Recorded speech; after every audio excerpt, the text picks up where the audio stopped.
you know what it is. VIP Saturdays, Superstar J. Got my brother in here, man. Real brothers, you know what I mean? We're taking over the whole 2 hours. From day one. Yes. He never changed with me. The energy was instant. Day one, he first hugged me. He wasn't on that flyer than the earth shit. He was just humble, down to earth, like fan and street, real street dudes. Real street nigga, man. Yeah, man. A lot of people don't understand that. Well, I want to ask you, man, why do people in the industry you feel don't understand morals and principles?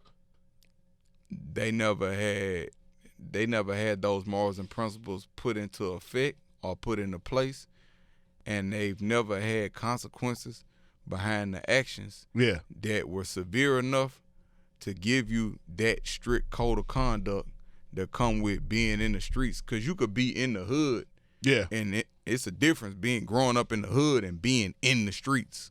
That's a fact. Two different things. Yeah, because you could be looking out the window. Yes, Lord. But you're not participating. You didn't put your finger on that stove, and you was on the bench. Wow. Yeah. Well, let's talk about first. Congratulations, #1 album. You know what I mean? Hip hop. All praise be to God. Yes, man. I was surprised. Like when I was at the listening party, and he was playing all the records. I didn't think he was gonna put that many records on the album, man. And I didn't want to bore y'all that day. It was I'm just like, that's what Sue holler. Hey man, don't. What did he say? Don't. What's your word? You said don't invite me to a good time. Yeah, I'm just saying, like, when you was playing all those records, I was like, and I think one of my DJs asked, like, how do you pick these records? I don't. I just make the music. I go in there and release whatever mood I'm in. I release, and I release, and I release, and then most of the time it's my wife and wife just, you know, your wife just schooled me. Was like she picked the hit single. And she picked it. We gotta holler at Crespo in front of 45 million people. That that record, Bags is a different type of record. Hey, that's Lil Kim just went by. Yeah. Hey, get up right quick, Crespo. I ain't seen. She had reached out to me while I was in jail and shit. I ain't never seen her since I came home. Yeah, she's out here. Kim's a good friend. Now I want to say, right? Now, do you recognize this? And I'm gonna ask your wife. Have you know that you're probably like one of the only rappers that people use your quotes on every interview? Do you follow the Kevin Gates quote page? They be making up quotes on me too. They'll just put my face on there and say, I never said that. They say, well, it sounds like something you'll say. But I mean, audio wise, I put many of quotes on. You do. All the time. All the time. Let me tell you something. It was one real quote, and I think I said this before, and you said, and I tell all my street dudes, right, because they kind of get caught up, and you said, yo, if you got to go to a place where you got to bring a gun at, why would you even go? All right. Give him some real. Most of these dudes ain't gonna know what I'm talking about. But when you go deal with a real car, okay, you not bringing no gun to them dudes. Cause the guns in the yeah ain't gonna never meet up, and they gonna tell you if we don't need them, you don't need them. Facts. We dare you to get out the car with, hey, you can leave your gun in the car, Dick. I'm gonna speak for him. That's what's up. But see, a lot of people never been in that environment, so it was alien to a lot of dudes. That's that real car talk. That's that hardball lane. Yeah, I come from that, but I had to realize, even though I'm one of the generals, just speaking in general, I'm going over the heads of the general public. Yeah. Because they not living like that. So I said, you know what? On this album, I'm going to be more informative. Okay. I'm going to be more informative for those that need help.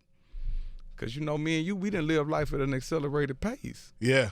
And sometimes when you done lived at such a fast pace, mm-hmm.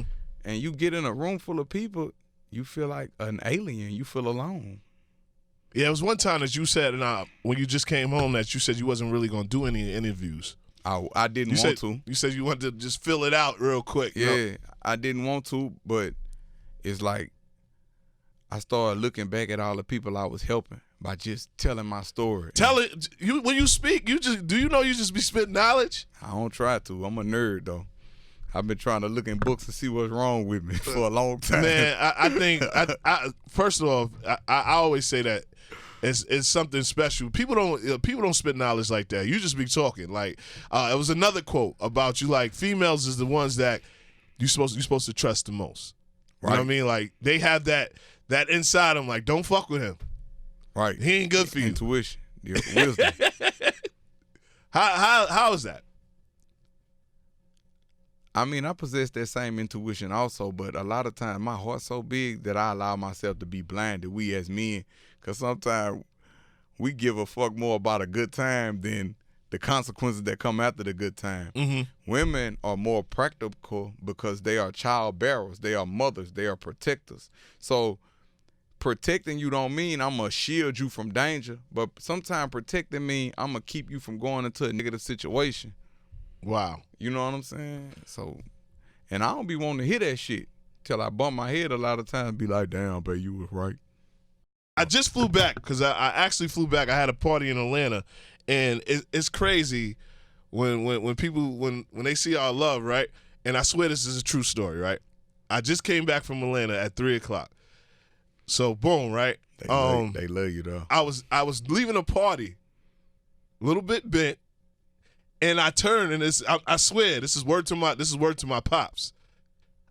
I go in the hotel and I turn, and I see a Kevin Gates, one of your promo joints, but it was on a mailbox, and I was like into the moment, and then I seen the quote and said, "You learn fast or die young." Yes, Lord. And I'm like, damn, I got an interview with him today. Yes, Lord. Tell me about that quote. I swear this is a true story. My grandfather never hid nothing from us. He always gave us raw reality. We could have been 1, 2, or 3, and he always gave us raw reality. He never shielded us from anything. And when people asked him why he was like that with us, he was like, shit, you either learn fast or you die young. And it just always stuck with me. And you said you had to put that as a quote for the joke. I've been around old people my whole life, so a lot of my ways and a lot of the ways that I look at things may not be the correct way as far as what society would think, but it's the correct way as far as for, I guess, my upbringing and my culture and my culturalistic values. That's crazy. It was tough love. Sometimes when somebody love you, they got to be hard on you. Cause I'm not no little puppy you could just talk sweet to in the corner. Mm-hmm. I need something real. I can feel it. I need to see myself in the picture. It need to be relatable. So do you tell people, like, I mean, sometimes that the people that are around you and you show that tough love and you're like, this is only because I care about you. Because I feel like sometimes when I show the tough love, they always point me as the bad guy. I'm like, man, I'm just trying to win. I'm not trying to point you down to lose. I mean, and I suffer from this too. A lot of times, like, if my wife would correct me about something, I don't want to hear that. But a lot of times, it's difficult to look inwardly because we can't see the shit that we do that's negative. But I've been analyzing it because she said one thing. She say, I wish you could see what people say about you when you leave out the room. I was like, damn. Wow. That's fucked up. That make you feel so small, like, what if this whole time this shit was pretend?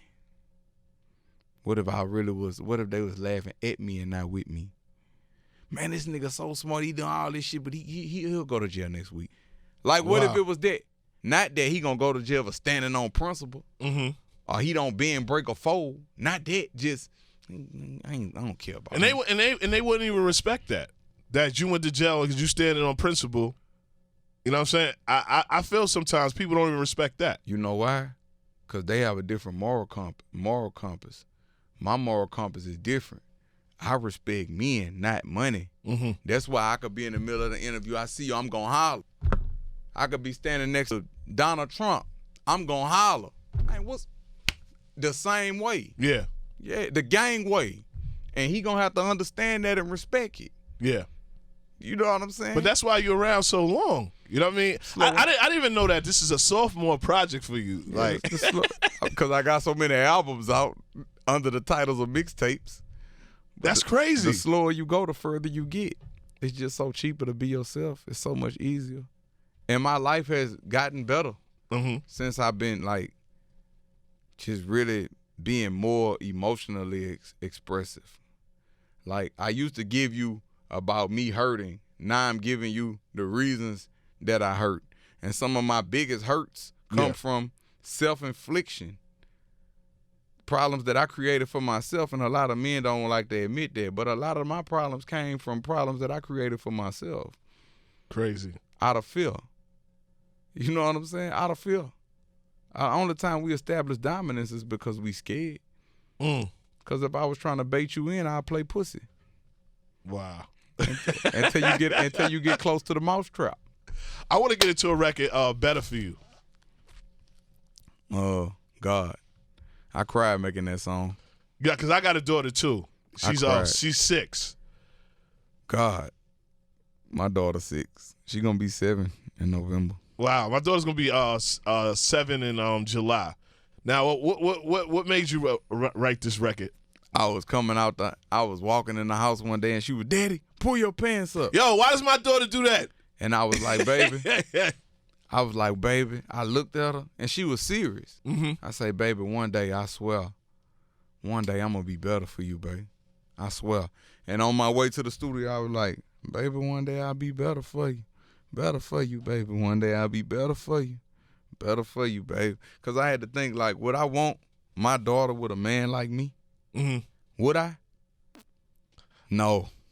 I wouldn't too. Nah, because and if she asked me and was honest with, if she asked me, I'm honest with her. I never lie to her about nothing. My daughter came to me one day and asked me, Daddy, and I thought she wanted to know what an organism was, but she asked me, Daddy, what's an orgasm?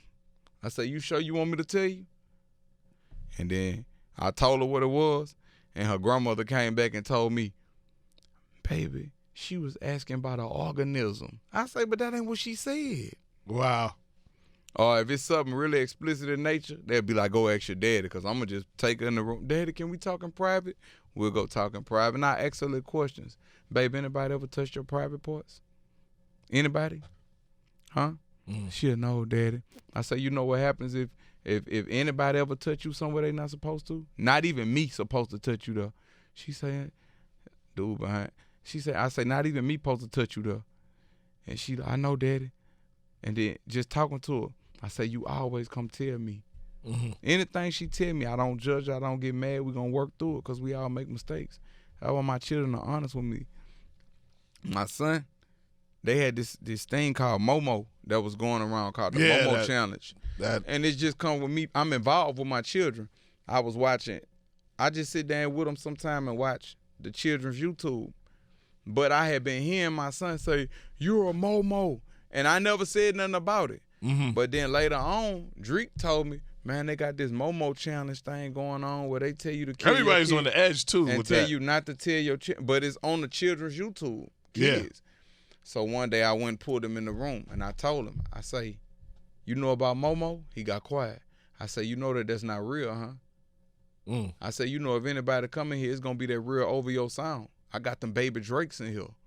We ain't about to play. Like, I just want you to know that. Like, I die for you. Always tell me the truth. He started crying right there. I say that Momo shit is not real. Yeah. He was like, he felt relieved that like it took a burden off him. After that, he went in there and showed his mama everything Momo was telling him to do. Right. Oh, so actually, y'all found one of the things that he was scared to death. They told him not to tell his parents nothing, or he was gonna die, or we was gonna die. Wow. You know, that's impactful on a child. But that's just that communication I got with my children. They not gonna lie to me. They gonna tell me the truth. You know, I gotta ask you a question, right? I gotta and I'm not gonna say no names. I gotta give you an answer. Yeah, I gotta ask it. So you know what I mean. We got the records. You know what I mean. We definitely going with the big record, the wifey pick. That because my young shout out to DJ Novocaine. He was like, yo, that record goes hard. Yes, Lord.